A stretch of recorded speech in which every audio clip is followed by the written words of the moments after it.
우리가 성령 강림절을 지키고 세 번째로 맞이하는 주일이자 또 6월의 마지막 주일, 이 2022년의 꼭 절반을 보내는 뜻깊은 주일입니다. 이제 우리 함께 자리에서 일어나셔서 조용히 기도하시며 예배로 나아가시겠습니다.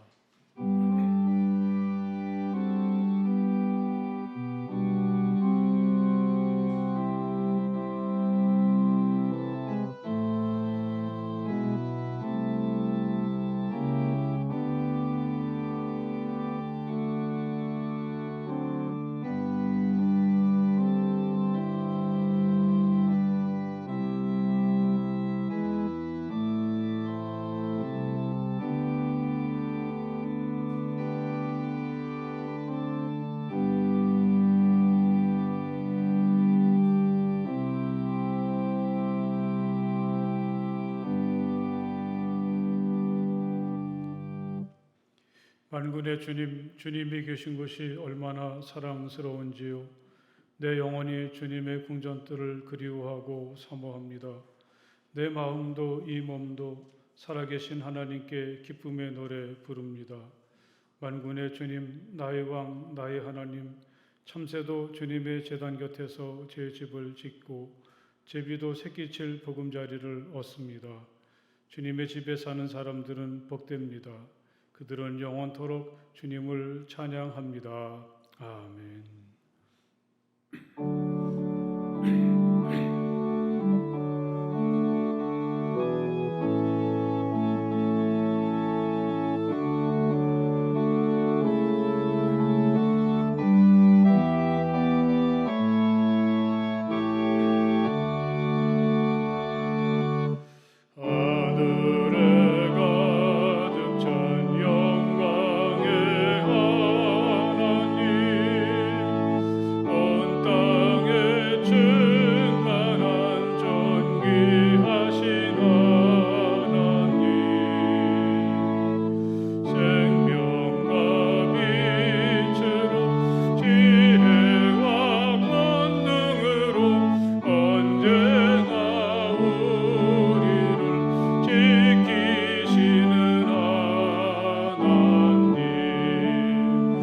성부와 성자와 성령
우리를 아름답게 지으시고 희망으로 오늘을 살아가는 이유가 되시는 하나님을 찬양합니다. 결코 쉽지 않았지만 한 해의 절반을 보내고 다시 이 자리에 섰습니다. 정성으로 드리는 우리의 예배를 받아주시며 우리의 날들을 기쁘고 즐겁게 하옵소서. 이 시간 우리를 새롭게 하옵소서. 지치고 약해진 우리의 몸과 마음을 하나님의 사랑으로 어루만져 주옵소서. 모든 상처가 치유되며 예전의 존귀한 모습을 회복하게 하옵소서. 골리앗을 향해 나가는 다윗처럼 하나님만 믿고 의지하며 다시 시작하게 하옵소서. 예수님 이름으로 기도합니다. 아멘. 이 시간 우리와 함께 침묵하시며 마음으로 하나님께 기도하시겠습니다. 하나님, 제가 여기 있습니다. 따뜻한 사랑으로 저를 품어주시고 또 저의 모든 부끄러움과 허물들을 깨끗하게 제하여 주시며 저의 아픔과 고통과 상처들을 온전히 치유해 주시기 원합니다. 침묵하시며 마음으로 하나님께 기도하시겠습니다.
하나님, 내 속에 깨끗한 마음을 창조하여 주시고 내 속을 견고한 심령으로 새롭게 하여 주십시오.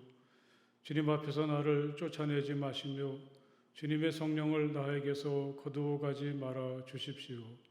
주님께서 베푸시는 구원의 기쁨을 내게 회복시켜 주시고 내가 지탱할 수 있도록 내게 자발적인 마음을 주십시오. 아멘.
다 자리에 앉으십시오. 이 시간에 우리 함께 기도하실 때 최미선 집사님 나오셔서 기도해 주시겠습니다.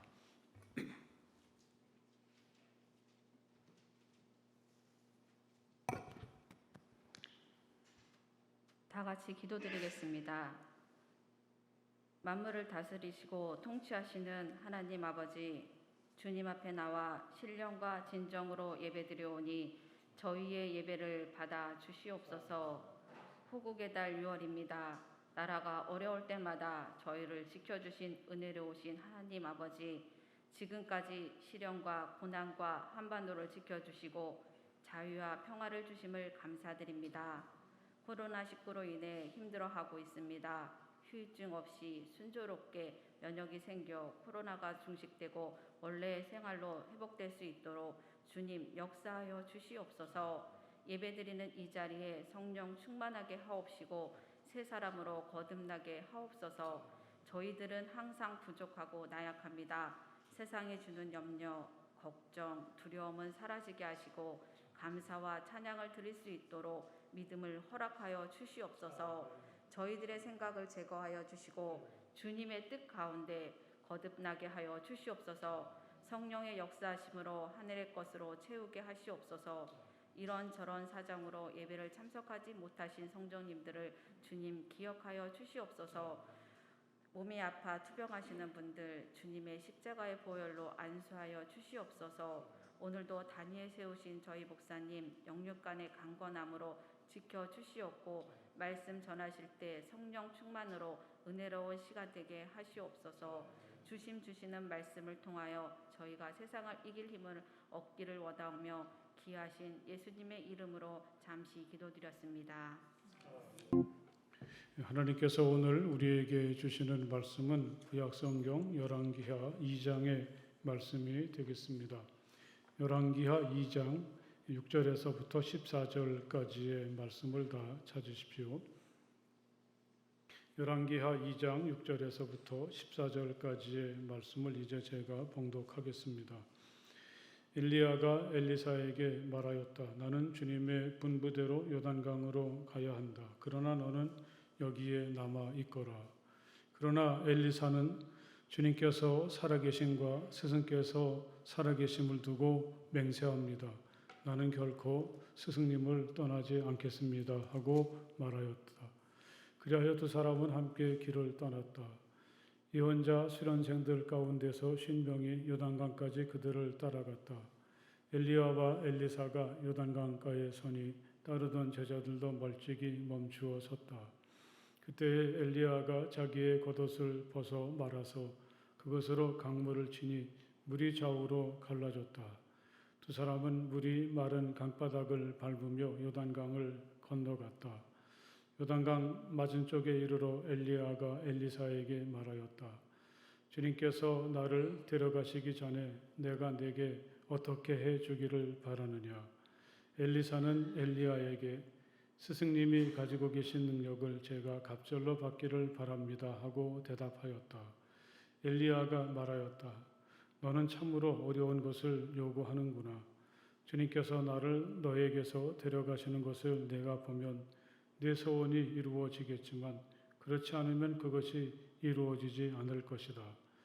그들이 이야기를 하면서 가고 있는데 갑자기 불병거와 불말이 나타나서 그들 두 사람을 갈라놓더니 엘리야만 회오리 바람에 싣고 하늘로 올라갔다.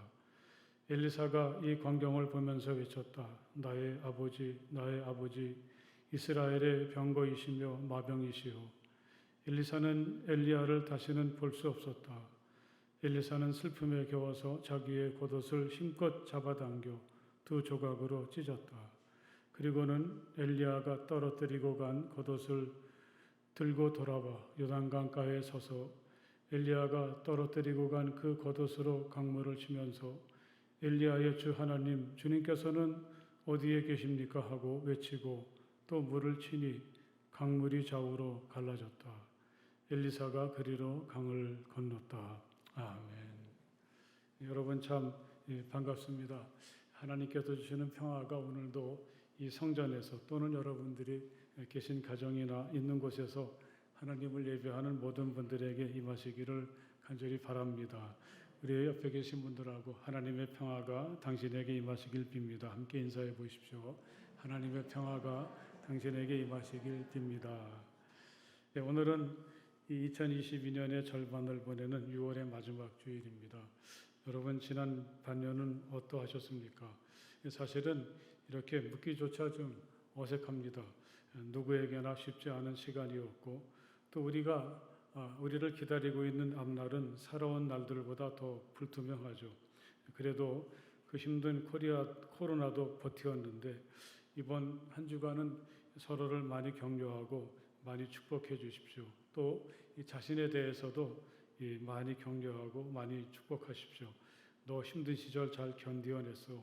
앞으로도 잘할 수 있을 거야. 하나님이 너와 언제나 함께 하셔. 이렇게 자기를 좀 격려해 보십시오. 올해 우리 교회에 초등학교에 입학한 꼬마 친구들이 몇 명 있는데 입학한 지 얼마 되지 않았을 때 한 친구에게 물어보았습니다. 학교 재밌지? 저는 당연히 재밌어요. 그렇게 말할 줄 알았더니 말이 떨어지기가 무섭게 양팔을 들어서 X자를 그리며 아니요. 그렇게 아주 단호하게 대답을 하더라고요. 깜짝 놀라기도 하고 좀 걱정이 되기도 했습니다. 그런데 우리 교회 1학년 꼬마들을 만나서 물어보면 하나같이 학교가 재미없다는 겁니다. 그래도 이 아이들도 아침이면 또 이 가방을 메고 뚜벅뚜벅 학교로 가지 않습니까?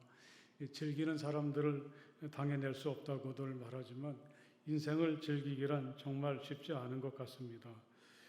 이 사는 게 별 재미가 없는 것 같아도 그래도 하나님께서 허락하신 이 소중한 시간을 우리는 잘 살아내야 되겠습니다. 그러다 보면 우리에게도 바로 이거야.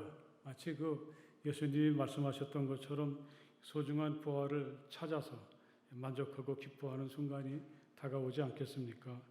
우리의 오늘은 그 무엇과도 바꿀 수 없는 하나님의 소중한 선물입니다.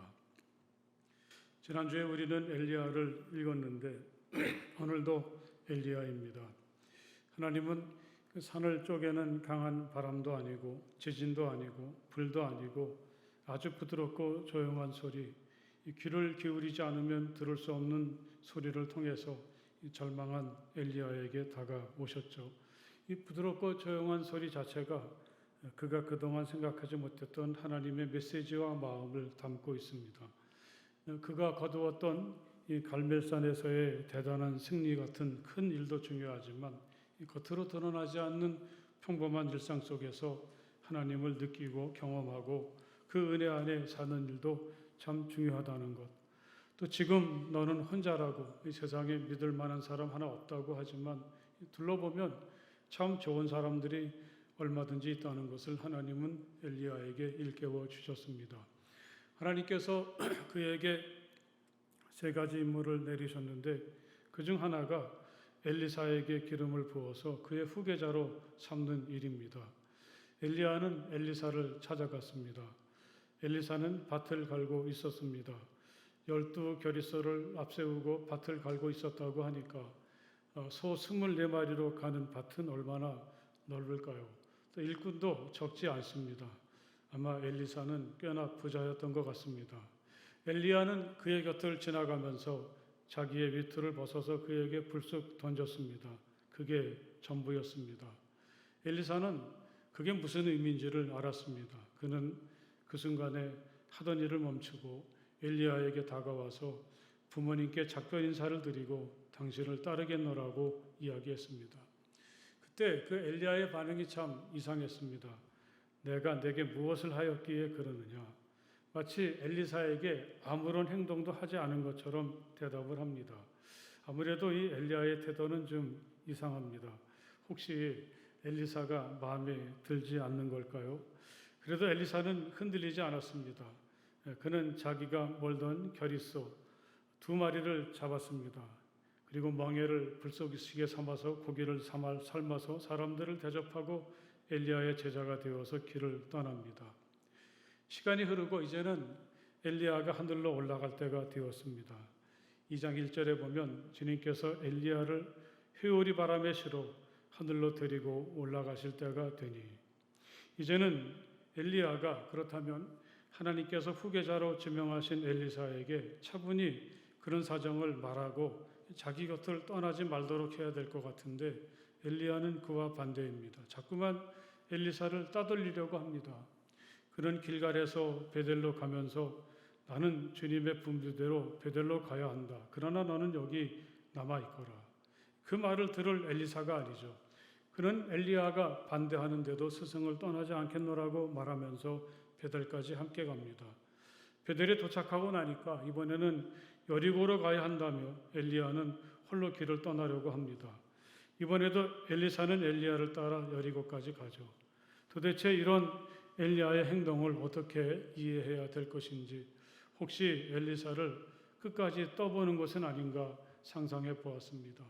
엘리사에게 정말 하나님의 사람으로 살려고 하는 마음이 있는가, 준비가 되어 있는가, 그를 시험하고 단련시키려는 마음이 아닌가, 그런 생각도 해보았습니다.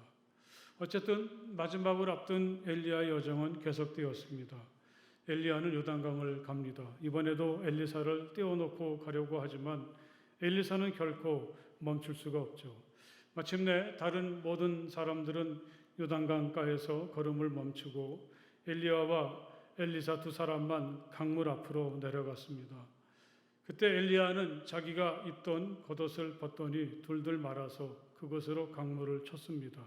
그때 물이 갈라졌고 두 사람은 마른 땅처럼 요단강을 건너서 저편으로 가게 됩니다. 주님께서 나를 데려가시기 전에 내가 내게 어떻게 해주기를 바라느냐. 비로소 이때 엘리야는 엘리사에게 물었습니다. 스승님이 가지고 계신 능력을 제게 갑절로 받기를 바랍니다. 너는 참 어려운 것을 요구하는구나. 주님께서 나를 내게서 데려가시는 것을 보면 네 소원이 이루어지겠지만 그렇지 않으면 그것이 이루어지지 않을 것이다. 둘 사이에 이런 말이 오고 가는데 갑자기 불병거와 불만이 나타나더니 둘 사이를 갈라놓고서 엘리야를 회오리 바람에 싣고서 하늘로 올라가게 했습니다. 엘리사는 이 광경을 바라보면서 너무 두렵기도 하고 슬피기도 했습니다. 이제껏 엘리야를 신뢰하고 따라다녔었는데 그가 없는 삶은 너무 두려운 거죠. 엘리야가 올라간 자리에는 엘리야가 입고 있던 겉옷이 떨어져 있었습니다. 그는 조금 전에 엘리야가 했던 것처럼 그 겉옷으로 강물을 칩니다. 엘리야의 주 하나님, 주님께서는 어디에 계십니까? 그가 이렇게 외쳤을 때 강물이 다시 갈라졌습니다. 마치 엘리야가 했던 것처럼 말이죠. 엘리사는 이번에는 혼자서 그 강을 건넜습니다. 엘리사가 엘리야의 뒤를 이어서 하나님의 사람으로 새롭게 시작하는 거룩한 순간입니다. 이렇게 오늘 우리가 함께 읽은 이 말씀은 어쩌면 우리 같은 평범한 사람들에게는 좀 거리가 있는 말씀처럼 들리기도 합니다. 하지만 아주 간단히 요약해 보면 큰 밭을 일구며 돈을 쫓던 사람이 어떻게 새로운 인생을 살게 되는가. 농부 엘리사가 하나님의 사람으로 변해가는 이야기라고 하겠습니다. 엘리사는 비록 크게 농사를 지으며 부유하게 살았으면서도 항상 다른 삶, 정말 하나님을 믿는 사람으로서 온전한 삶을 항상 목말라 하던 사람이 아니었을까. 그를 읽으며 이렇게 엘리사를 상상해 보았습니다. 어쩌면 이 엘리사가 바알과 타협하지 않은 하나님께서 말씀하신 익명의 영웅, 하나님께서 말씀하신 7천 명 중에 한 사람이었을지도 모릅니다. 정작 엘리야는 시큰둥하고 그를 떨쳐내려고 하는데도 그가 외투를 엘리사에게 던졌을 때 감격해하던 모습들, 또 어떻게 해서라도 엘리야를 놓치지 않으려고 하는 엘리사는 정말 진정한 삶을 갈망하면서 살았구나 하는 것을 깨닫게 합니다. 이러한 엘리사가 이제 2022년의 절반을 보내고 나머지 절반을 다시 시작하는 우리들에게 좋은 본보기가 될 수 있다고 생각을 합니다.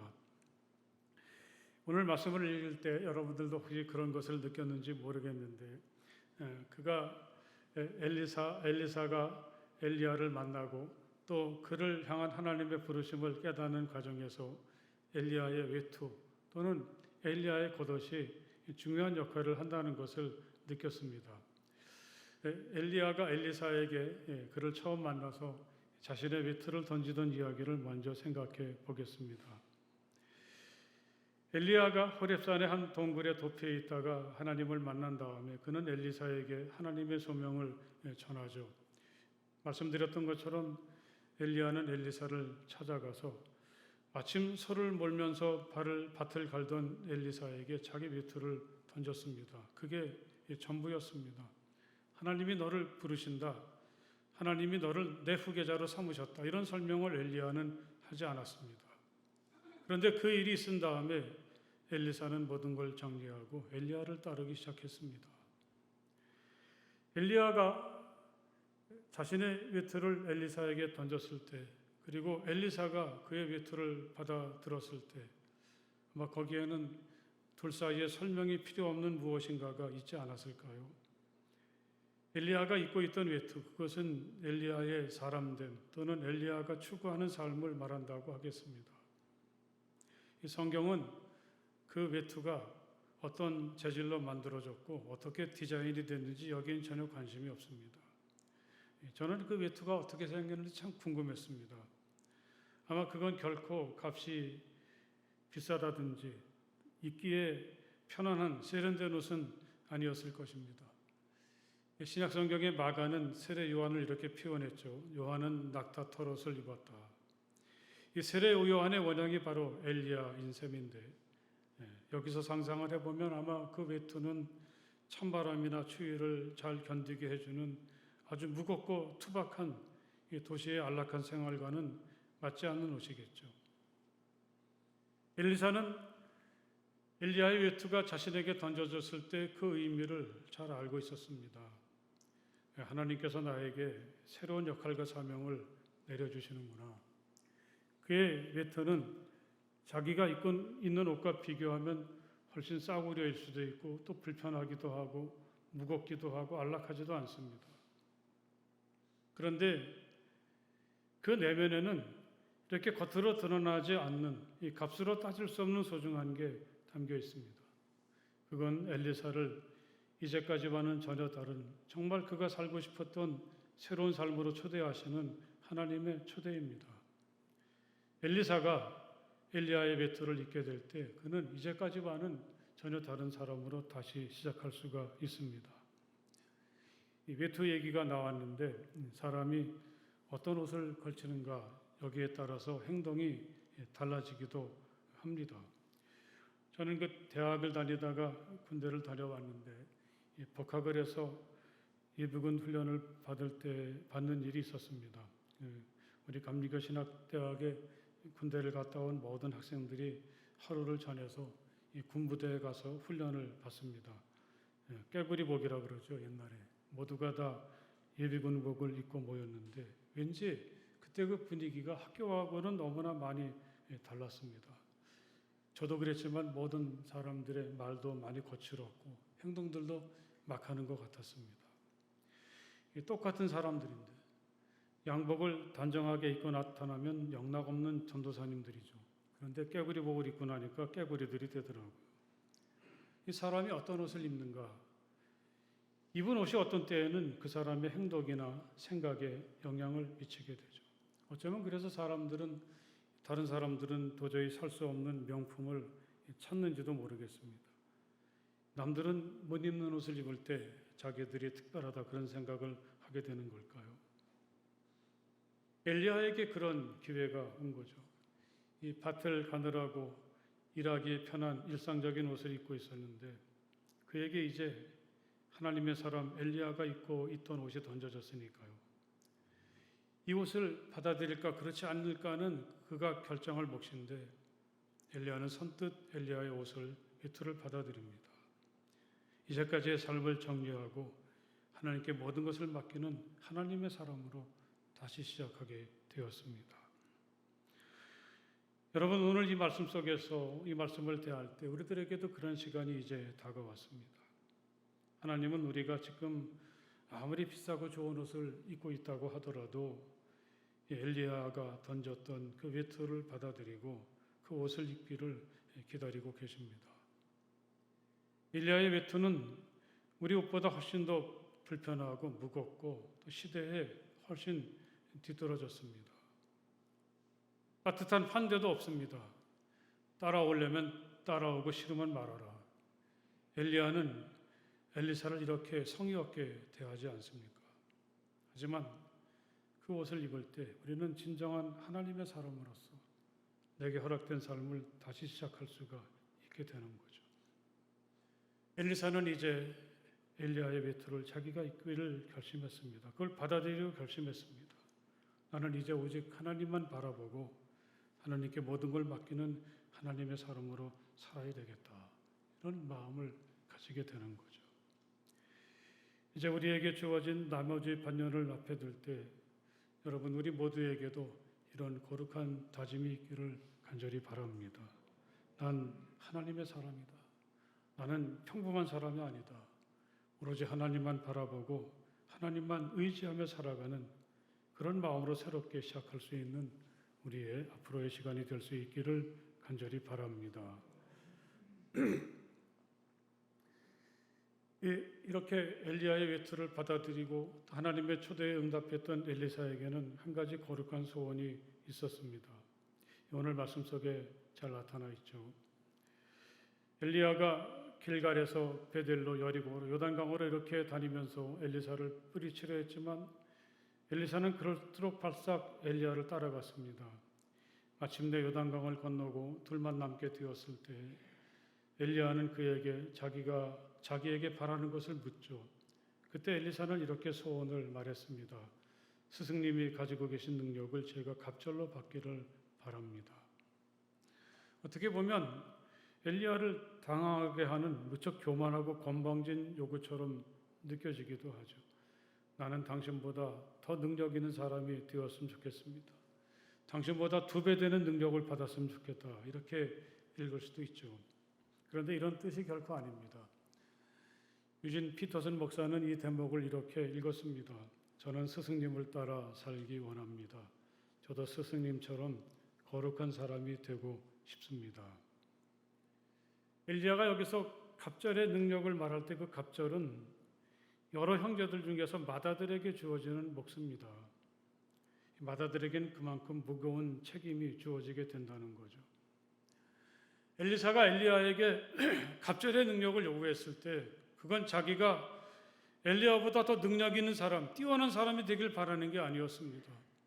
단지 자기도 엘리야처럼 그렇게 하나님의 사람으로서 이 시대와 이웃에 대해서, 역사에 대해서 무거운 책임감, 사명감을 느끼면서 살기를 바랬던 거죠. 오로지 나만 잘 살면 되지, 그게 아니라 마치 맏아들처럼 그렇게 동포들을 살피고 시대를 살피고 섬기고 배려하는 마음으로 살려고 하는 것이 바로 이 길을 떠날 때 엘리야가 품었던 희망입니다. 로마서를 읽어보면 사도 바울은 우리들 그리스도인들이 바로 맏아들이다 그렇게 규정을 하고 있습니다. 여러분이 사실을 마음 깊이 새기시기를 간절히 바랍니다. 하나님께서는 미리 아신 사람들을 택하셔서 자기 아들의 형상과 같은 모습이 되도록 미리 정하셨으니 이것은 그 아들이 많은 형제 가운데서 맏아들이 되게 하시려는 것입니다. 제가 그 삼형제 중에 맏아들로 태어났는데 이 바울이 여기서 말했던 맏아들이나 오늘 말씀에 나타난 이 갑절의 능력에 담겨 있는 이 맏아들의 무게감을 느낀 것은 이 부모님이 돌아가시고 나서였습니다. 그때까지는 맏아들이라도 맏아들이 뭔지를 잘 몰랐습니다. 이 부모님이 돌아가시고 나니까 우리 부모님들이 생전에 늘 먼 곳에 있는 자녀들을 위해서 간절히 기도하셨는데 그렇게 기도하시던 분들이 계시지 않으니까 우리 동생들은 어떻게 하나 그런 생각이 들었고 그때부터 더 간절하게 맏아들이란 무게를 느끼면서 기도하게 되었습니다. 물론 제 동생들의 가족들이 제가 염려하지 않아도 잘 살고 있지만 그래도 저는 이 맏아들로서 그들의 삶을 돌아보고 또 그들을 위해서 기도를 게을리할 수가 없더라고요.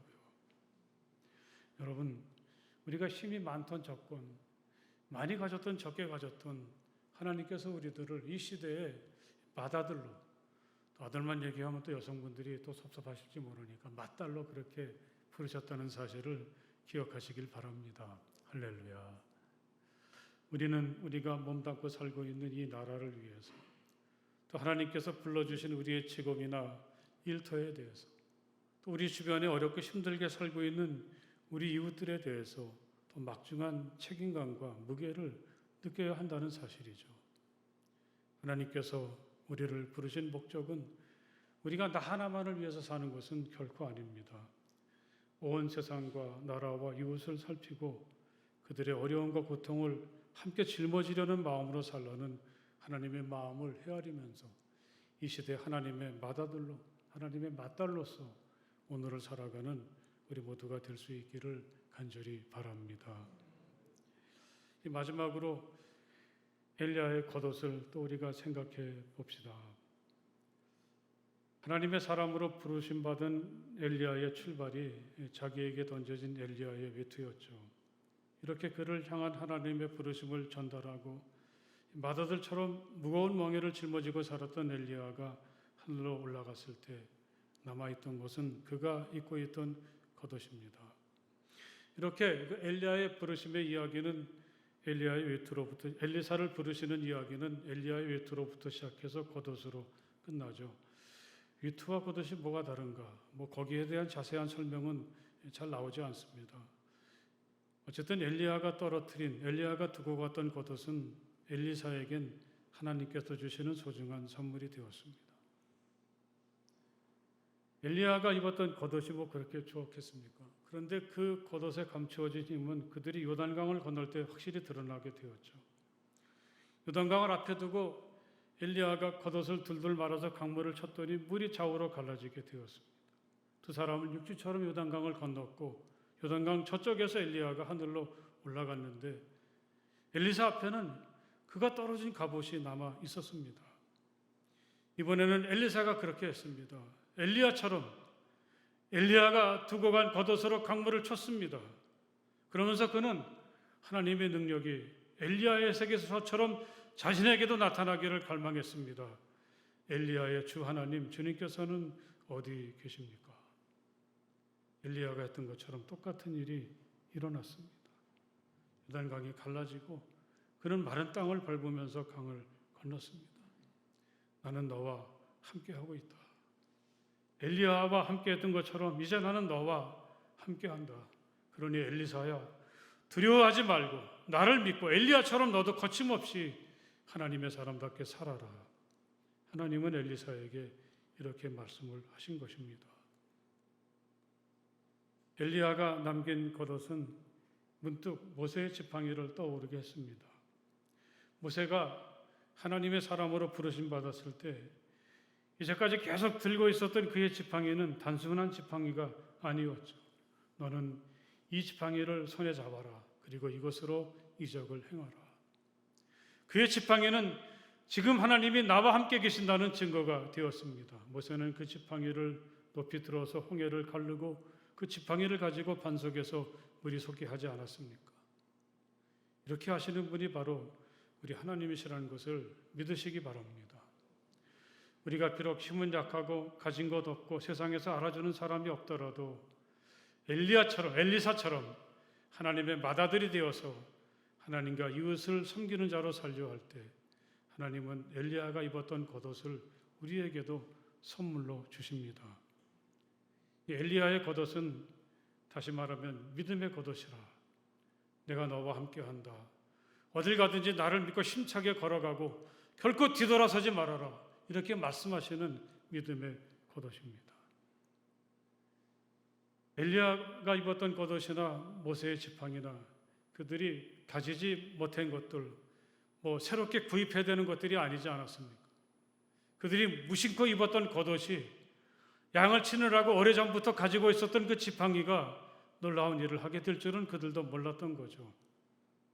우리가 하나님의 사람으로 살아가려고 할 때 지금 내게 없는 어떤 것을 비싼 돈을 주고 사야만 되는 것은 아닙니다. 중요한 것은 믿음입니다. 하나님께서 나와 함께 하심을 믿을 때 우리는 홍해바다를 육지처럼 건너게 되고 요단강을 또 그렇게 건너서 우리의 길을 갈 수가 있죠.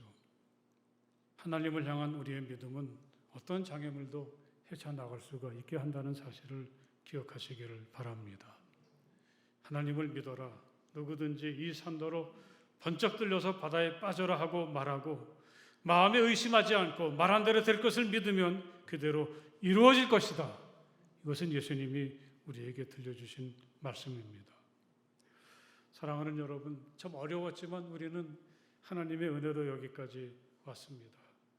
오늘 하나님께서 엘리야사를 통해서 우리에게 하시는 말씀을 마음 깊이 새기면서 나머지 절반의 시간을 정말 멋지게 살아가는 우리 모두가 될 수 있기를 주님의 이름으로 간절히 축복을 드립니다. 할렐루야. 기도하시겠습니다.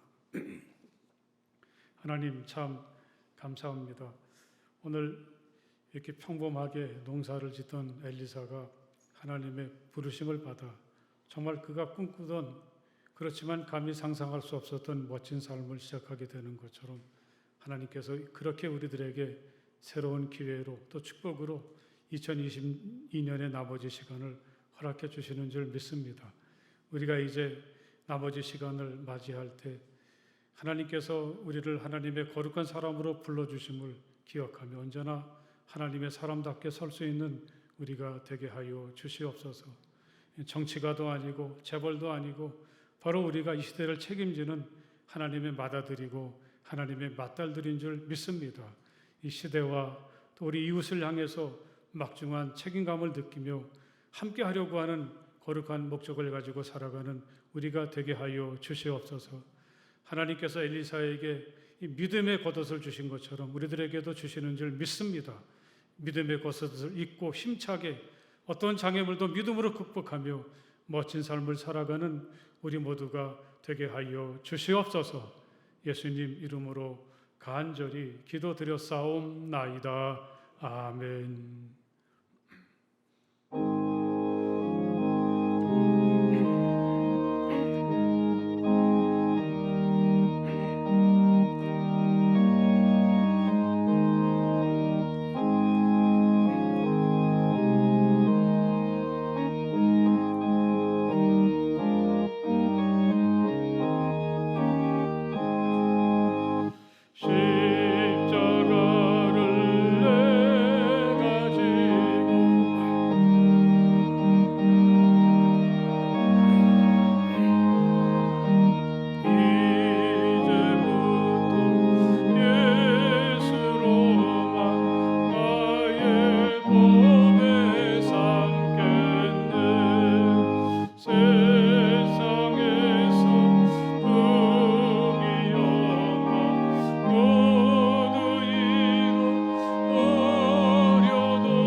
이 시간 우리의 정성을 하나님께 드리며 함께 기도하시겠습니다.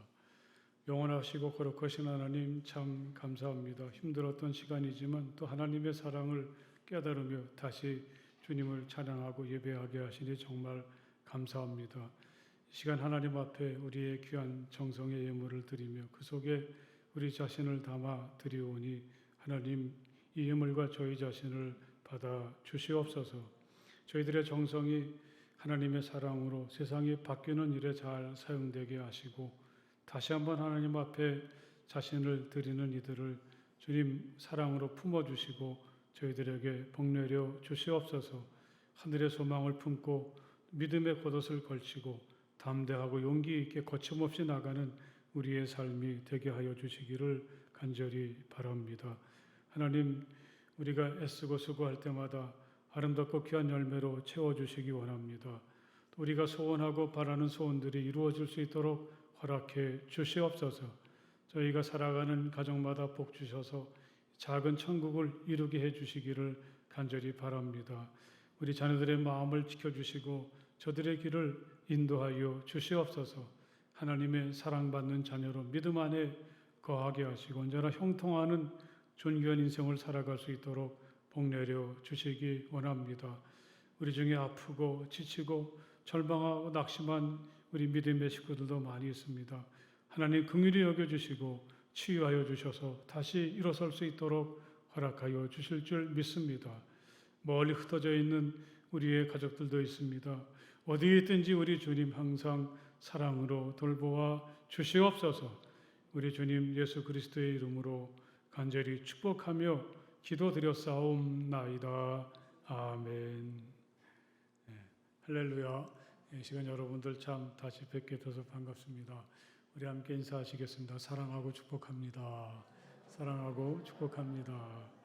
예, 광고 말씀 잠깐 드리겠습니다. 예, 오늘은 그 예배가 끝나면 점심 식사를 하고 나서 우리 어린이부 여름성경학교 강습회가 있습니다. 오후 4시까지 계속되는데 우리 교사들 많이 격려해 주시고 축복해 주시고 또 우리 자녀들을 성경학교에 많이 보내주시기 바랍니다. 다음 주일은 맥주감사절입니다. 감사할 일들을 생각해 보면서 한 주간을 보내시고 또 이 절기가 되었을 때 다른 때든 몰라도 이 맥주감사절에는 가족들과 함께 예배를 드리시고 또 감사 예물도 정성껏 드리셨으면 좋겠습니다. 또 이 다음 주일에는 우리 성악가 두 분을 초청해서 함께 감사와 또 기쁨을 나누는 음악회도 계획하고 있으니까 함께 하시면 정말 좋겠습니다.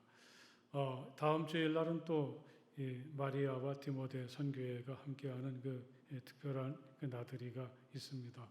해마다 1년에 한 번씩 꼭 밖에 나갔다 왔는데 코로나 때문에 한 2년 동안 못한 것 같습니다. 이번에는 아마 야구 경기를 문학경기장에 가서 관람을 하는 것 같아요. 함께 하시면 참 좋겠습니다. 궁금하신 것은 우리 박성준 집사나 한수연 집사에게 물어보시고 함께 참여하시면 참 좋겠습니다. 또 지난 주간에는 우리 윤혜림, 김진선 성도 가정에 둘째 아들이 태어났습니다. 많이 축복해 주시고 또 아이들이 잘 자라날 수 있도록 기도해 주셨으면 좋겠습니다. 우리 그 김성복 장로님, 고순례 권사님 가정에 이제 손자가 한 명 더 생겼는데 축하 많이 해 주십시오. 이번 토요일 날 7월 2일 6시에는 우리 7월 전교인 새벽기도회가 있는 날이죠. 한 달에 꼭 하루밖에는 없습니다. 소중히 여기시고 함께 하시면 참 좋겠습니다. 이 하루 한 달에 하루 있는 이 시간이 또 가만히 생각해 보니까 내 마음속에 믿음의 불씨가 꺼졌나 아직도 살아있나를 확인하는 또 그런 시간인 것 같아요. 불씨가 꺼졌으면 그냥 냄새만 연기만 풀풀 나고 그냥 맺기만 하죠. 불씨가 있으면 언제든지 그 불이 붙을 수 있으니까 믿음의 불씨를 확인하는 아주 뜻깊은 시간이 되셨으면 좋겠습니다. 다른 광고는 주보를 잘 보시기 바랍니다. 이제 우리 함께 자리에서 일어나셔서 주기도문 찬송 함께 찬송하시겠습니다.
이제는 우리 주 예수 그리스도의 그 크신 은혜와 우리 아버지 하나님의 그 넓고 무한하신 사랑하심과 성령 안에서의 거룩한 사귐이 마음을 다해서 기쁨으로 우리 주님을 예배하는 모든 주님의 자녀들 가운데 영원토록 함께하여 주시기를 간절히 축원하옵나이다.